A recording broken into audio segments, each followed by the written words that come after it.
Zach Harrison. Yeah, you can take that off. Over to the floor. Third row left, Dan Hope with 11 Warriors. Zach, Minnesota's got a very experienced offensive line. Just curious when you watch them on film, kind of what stands out about them. They're big. That's the first thing I noticed. Like, above 340, they move well. They're very fast. They move laterally. That's definitely been a challenge for us on the D line. But I feel like we're an experienced D line as well, so it's going to be a good matchup. Yeah, I know they have an offensive tackle who's like 6'9", 360 or whatever. Does it help that you're going against DeJuan Jones in practice? Help prepare for that? Yeah, whenever I see a big tackle, I always compare him to DeJuan and see how big he's going to be. I've been playing against DeJuan since my freshman year, so. I'm sorry. Second row right, Tim May, Letterman row. Yeah, with that said, what is the key against going against guys that are overtly huge like that? Because they're even bigger than y'all's offensive line from an average standpoint. For a guy like you, what is the key there? Just relying on the fundamentals, so just hand placement, make sure your pads are low, making sure your steps are right in the right place, because if they get on you and they get lean and run you, it's a big body, you can hard to stop it. And for you guys, depth-wise, do you feel like y'all are in a place now where Jack and JT can supplement you and Javante and Tyreek? I mean, what's the sense of security, confidence in those guys? Yeah, definitely. I trust both of them on the field. They both know their plays, know their assignments. They're both playmakers. So, when I'm not on the field, I trust those guys to go out there and get the job done. Second row middle, Bill Rabinowitz with the Columbus Dispatch. All right, so you do go against DeJuan quite a bit. What's standing out about him, other than obviously the size? He's big. That's the first thing. And despite how big he is, he was a hooper in high school, so he's got good feet. He's athletic. He's not just one of those big guys who can't move. He's got good feet, and that's just a challenge. Normally, when you see a big guy, you want to get him to move his feet to get around him. Well, he can move his feet just as well as somebody who's not as big, so that's probably the biggest challenge in going against DeJuan. And there's been a lot of talk. You embrace this. Coach Luke has said this is going to be your breakout year. Give me a sense of your mindset. I'm just gonna go out there and try to make plays. Do my assignment, fit the role the defense has for me, and try to make all the plays that I can, all the plays that come to me. I feel like when you go out looking, searching to make plays, you end up getting lost and not doing your assignment. Second row right, Austin Ward, Letterman row. Zach, when you're talking about Jack and JT, obviously they earn that trust in the training camp, workouts, and everything you do, but it's a different thing when you get into a game, right? Are you curious about how they will handle that first game, even after what we've seen throughout practice? Not really. I feel like everybody gets nervous the first game. Everybody has pre-game jitters. So once they get that first play in, they'll realize it's just football and they'll be just fine. You're a captain now. What will you tell those guys about game one? Just that. I'll tell them just that. You're going to go on the field, you're going to look at the stands, you're going to be lost for a second. You're like, holy crap, there's a bunch of people looking at me and watching me who are on TV, and they just got to take a deep breath and be like, okay, be where my feet are at, be on the field in this play. Don't worry about the play before, don't worry about the play after, just play ball. Second row middle, Nathan Baird with Cleveland.com. What did you need to see from CJ Stroud during preseason camp to have the kind of confidence that he's the guy you can start moving? I don't really watch CJ practice. People always ask about the quarterbacks, and I have no idea. I just see the ball caught down the field. I have no idea how you evaluate quarterbacks. That's all on Coach Day. But I have 100% faith in CJ. I've heard from nothing good things from the receivers, that he can get the ball anywhere on the field at any time from anywhere. And that's all an advantage to have a guy like that with that kind of arm around the offense. What have you seen from the guys lining up next to you? Not just Castle, but especially some of the guys who haven't seen as much, Ron, Antoine.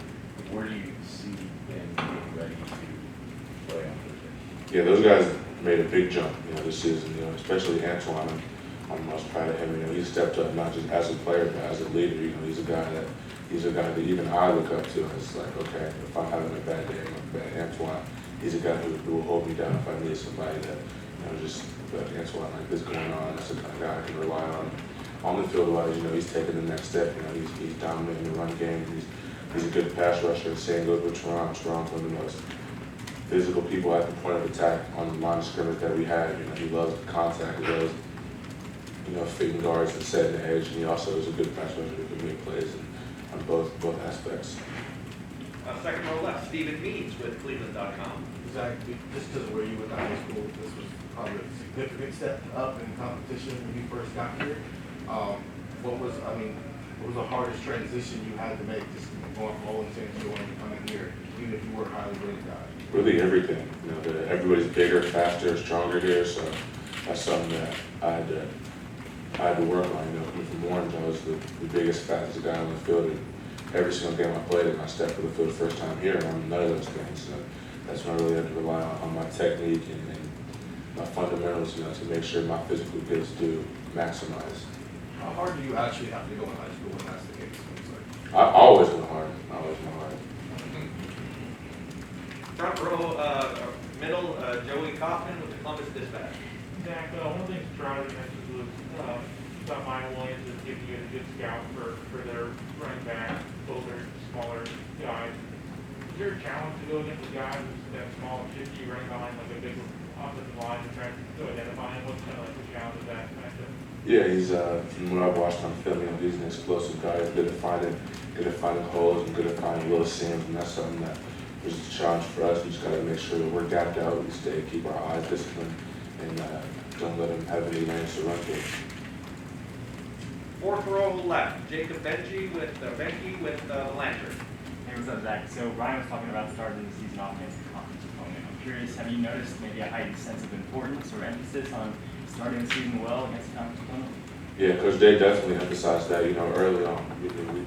Once we got the schedule, he knew it was like, we're not, there's no warm-up games, I like to say, but we're going to have to come bring our best foot forward week one. We can't have any slip-ups versus Minnesota because they're a good team, and if we don't play our best ball, then, you know, we won't get the outcome that we want.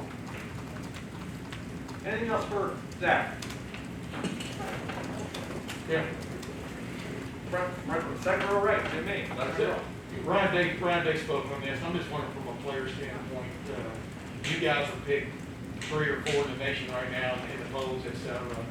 Anything short of victory isn't good enough. Of course, it's the way it isn't anything, I guess. But do you feel a pressure? What do you feel here on the eve of a season like this where so much can happen? It's good for you guys if you take care of business.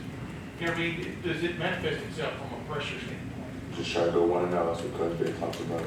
Give every game 1-0, and that's what we're going to do, win every game. It's the mindset. All right, we do have a few more here. Zach, we'll go to the far right in the back. Spencer Holbrook, Letterman Row.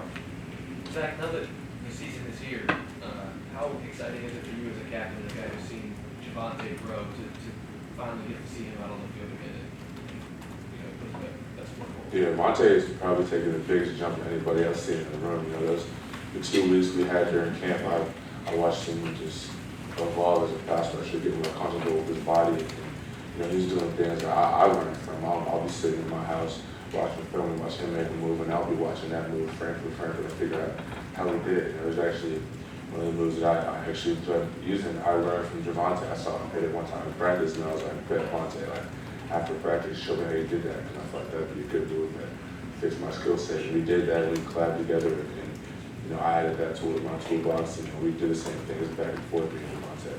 He's like a quicker guy, coming from like 250 pounds now where he is. Is that something that you guys can kind of take away from him as somebody who used to be speed rusher that's developing the power, where some of you guys were power rushers that are developing the speed? Yeah, you know, even when he was little, he was strong. He still had some oomph behind him. But now, you know, he's put a little more weight on it, and he's, like I said, he's carrying, but not just having the weight to have it. He's comfortable moving well with the weight that he's put on. Go over here to the far right, Tony Gertman from Buckeye School. Zach, Ryan also spoke on this, and I'm just interested in players' perspectives. Said he's getting rid of the beard, can't do it during the season. I think he should keep it. I think it looks cool. I think he just needs to, you know, line it up a little bit, and he'll be all right. I like it. Can you do that here in the barbershop, or do you have to take it?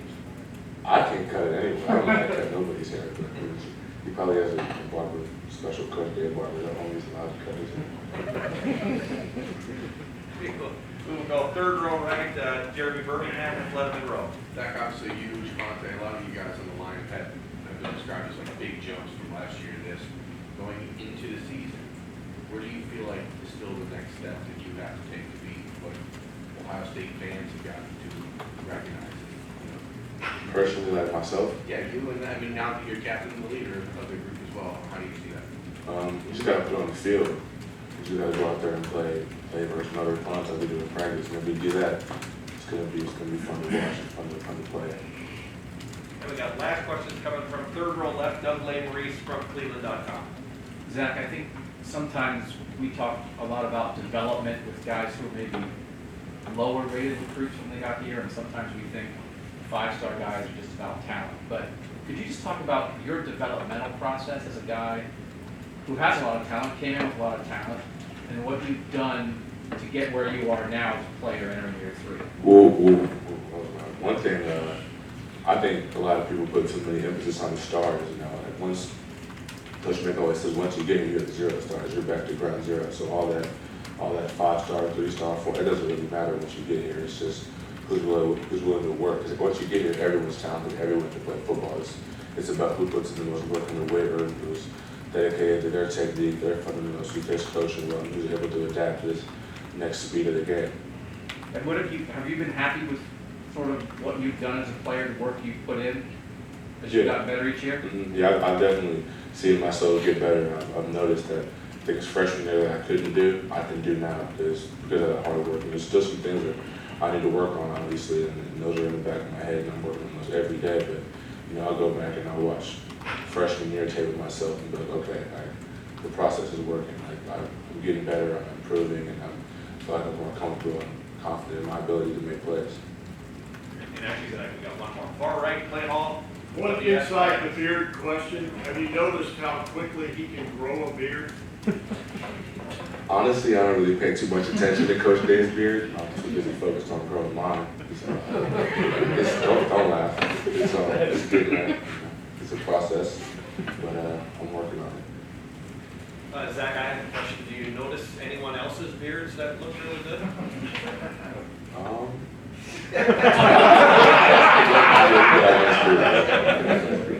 Thanks, buddy. Appreciate your time.